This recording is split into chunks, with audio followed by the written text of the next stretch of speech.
Hello friends, आज की class में हम पढ़ने जा रहे हैं कॉम्पटन इफेक्ट, जो कि ऑथर हॉले कॉम्पटन ने 1923 में डिस्कवर किया था। ये एक ऐसी फिनोमेना है फ्रेंड्स जिसमें फोटोन जब मैटर के साथ इंटरेक्ट होता है तब स्कैटर होता है। फ्रेंड्स, ये इस फिनोमेना के लिए जो फोटोन है, जो लाइट है, वो हायर फ्रीक्वेंसी की होनी चाहिए या फिर लोअर वेवलेंथ की होनी चाहिए। उस कंडीशन में ही कॉम्पटन इफेक्ट होता है।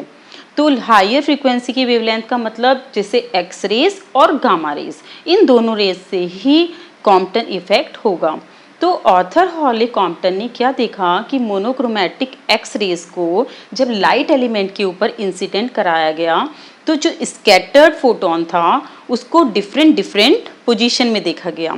यानी स्कैटर्ड फोटोन जो हैं वो सेम एनर्जी के भी मिले उसमें और कुछ चेंज एनर्जी के भी मिले। जो चेंज एनर्जी के मिले तो उनको मॉडिफाइड रेडिएशन बोला गया और जो सेम एनर्जी के मिले उनको अनमॉडिफाइड रेडिएशन मिला कहा गया। फ्रेंड्स, क्लासिकली इस चीज़ को समझाया नहीं जा सकता है। क्लासिकली जो इलेक्ट्रोमैग्नेटिक रेडिएशन है या लाइट है वो वेव की तरह बिहेव करती है, और अगर हायर फ्रीक्वेंसी की वेव है तो वो इलेक्ट्रॉन के साथ जब इंटरेक्ट करेगी तो इलेक्ट्रॉन को भी उस फ्रीक्वेंसी से वाइब्रेट कर देगी और बाद में जब वो वेव निकलेगी तो सेम फ्रीक्वेंसी से निकलेगी। यानी कि क्लासिकली अनमॉडिफाइड रेडिएशन को तो एक्सप्लेन किया जा सकता है, लेकिन मॉडिफाइड रेडिएशन जो मिला, जो कॉम्पटन ने ऑब्जर्व किया, उस चीज़ को क्लासिकली नहीं समझाया जा सकता था। इसलिए क्वांटम मैकेनिकली या फिर फोटोन की जो थ्योरी आइंस्टीन और प्लैंक ने दी थी उसके बेस पर इस इफेक्ट को समझाया जा सकता है। देखिए कैसे कि आपने एक्सरे ली है, उसकी एनर्जी एच न्यू है, और जब ये किसी इलेक्ट्रॉन के साथ स्कैटर होती है तो अपनी कुछ एनर्जी को ये फोटोन इस इलेक्ट्रॉन को दे देता है, इम्पार्ट कर देता है, और न्यू लेस एनर्जी का फोटोन स्कैटर हो जाता है। ये स्कैटरिंग एंगल है, और जो इलेक्ट्रॉन है इसको जो एनर्जी मिल गई है तो वो रिकॉयल हो जाता है और डिफरेंट दूसरी डायरेक्शन में मूव कर जाता है। यानी अगर ये इलेक्ट्रॉन जीरो वेलोसिटी से यहाँ पर था, रेस्ट में था, तो यहाँ पर इसकी वेलोसिटी इंक्रीज हो गई है, उसके अंदर मोमेंटम आ गया है। इनिशियली इलेक्ट्रॉन का मोमेंटम 0 था, अब इसके अंदर मोमेंटम आ चुका है क्योंकि इसकी वेलोसिटी बढ़ चुकी है, और साथ में अब इसके अंदर इतनी एनर्जी आ चुकी है कि इसका जो मास है वो रिलेटिविस्टिक मास से ही कंसीडर किया जाएगा। फोटोन अगर थोड़ी सी भी एनर्जी देता है, क्योंकि ये हाईली एनर्जिक फोटोन्स हैं एक्स रेज के, तो उसमें से थोड़ी एनर्जी को इलेक्ट्रॉन को दिया है इसने, तो वो जो इलेक्ट्रॉन है उसके पास इतनी ज़्यादा वेलोसिटी आ जाती है कि उसका मास अब रिलेटिविस्टिक मास हो जाता है। तो फ्रेंड, इस तरह का ऑब्जर्वेशन कॉम्पटन ने लैब में किया, और कॉम्पटन इफेक्ट के लिए डेफिनेशन ये दी जा सकती है, Compton scattering discovered by Arthur Holly Compton is the scattering of a photon by a charge particle, usually electron. It result in a decrease in energy.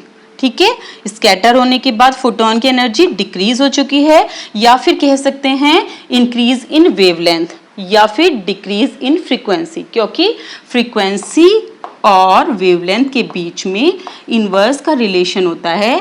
तो एच न्यू एनर्जी का photon डाला, कुछ energy को electron को पास कर दिया उसने, तो मॉडिफाइड एनर्जी हो गई एच न्यू डैश, ये चेंज हो गई है फोटोन की, तो ये कम फ्रीक्वेंसी का फोटोन निकला है, फ्रीक्वेंसी कम हो चुकी है और वेवलेंथ बढ़ चुकी है इस रेडिएशन की। ठीक है फ्रेंड्स, तो decrease in energy of the photon by X ray और गामा रे, इस प्रोसेस में एक्सरेज और गामा रेज को ही यूज किया जाता है, जो कि बहुत हाईली एनर्जेटिक होते हैं। इसको कॉम्पटन इफेक्ट बोलते हैं क्योंकि इसमें चेंज हो चुकी है एनर्जी, इस इफेक्ट को कॉम्पटन इफेक्ट बोलते हैं। Part of the energy of the photon is transferred to the recoiling electron, और जो फोटोन की एनर्जी चेंज हुई है वो इलेक्ट्रॉन की को मिल जाती है। जितनी एनर्जी कम हुई है फोटोन की, वो इलेक्ट्रॉन को मिल जाती है और इलेक्ट्रॉन रिकॉइल कर जाता है। फ्रेंड्स, इस पूरे प्रोसेस में conservation of momentum and conservation of energy के लॉज लगाने के बाद कॉम्पटन ने वेवलेंथ में जो चेंज हुआ है उसके लिए ये इक्वेशन निकाला है, lambda dash is equal to lambda plus h upon m e c 1 minus cos phi. इसमें जो लैम्डा डैश है वो मॉडिफाइड रेडिएशन की वेवलेंथ है। पहले लैम्डा वेवलेंथ का फोटोन आपने इंसिडेंट किया, उसके बाद ये स्कैटर हुआ तो वेवलेंथ चेंज हो गई है। वेवलेंथ क्या हो गई है? बढ़ गई है, क्योंकि एनर्जी कम हो गई है तो वेवलेंथ इंक्रीज हो गई है। E is equal to H C upon lambda. Energy कम होने से वेवलेंथ इंक्रीज हो गई है, तो जो इंक्रीज इन वेवलेंथ का फॉर्मूला है ये इनिशियल वेवलेंथ है, plus h Planck constant, me mass of the electron, c velocity of light, 1 minus cos phi. Cos क्या है? स्कैटरिंग एंगल, यानी इंसिडेंट डायरेक्शन से जो स्कैटर्ड हुआ फोटोन उसका एंगल है। इसके लिए ये रिलेशन जो वेवलेंथ में चेंज के लिए रिलेशन है, ये रिलेशन है। और डेल्टा लैम्डा कॉम्पटन शिफ्ट को बताता है, वो लैम्डा डैश माइनस लैम्डा की पहली वेवलेंथ से कितनी चेंज हो गई है वेवलेंथ, उसके लिए इक्वेशन है। इस इक्वेशन को कॉम्पटन शिफ्ट कहते हैं और इसमें डायरेक्ट फाई की वैल्यू डिफरेंट एंगल पर रखकर उन्होंने यहाँ पे डिटेक्टर लगाया और डिफरेंट एंगल पर देखा कि कितनी एनर्जी चेंज हो चुकी है स्कैटर्ड फोटोन की। उससे फाई एंगल निकल सकता है, एच एम और सी ये सब नोन होता है, उससे कॉम्पटन शिफ्ट निकल जाता है कि कितनी शिफ्ट हो चुकी है वेवलेंथ। और h upon m e c is equal to Compton wavelength का नाम दिया, और इन सब की वैल्यूज आपको पता होती है तो उससे 2.43 इंटू 10⁻³ नैनोमीटर ये निकल के आती है। फ्रेंड्स, ये कॉम्पटन का एक्सपेरिमेंट है जिसको क्वांटम मैकेनिकली समझाया गया। कहा गया कि जो रेडिएशन है वो क्वांटा की फॉर्म में है, फोटोन की फॉर्म में है, एनर्जी पैकेट्स की फॉर्म में है, और एक पैकेट की एनर्जी h न्यू होती है।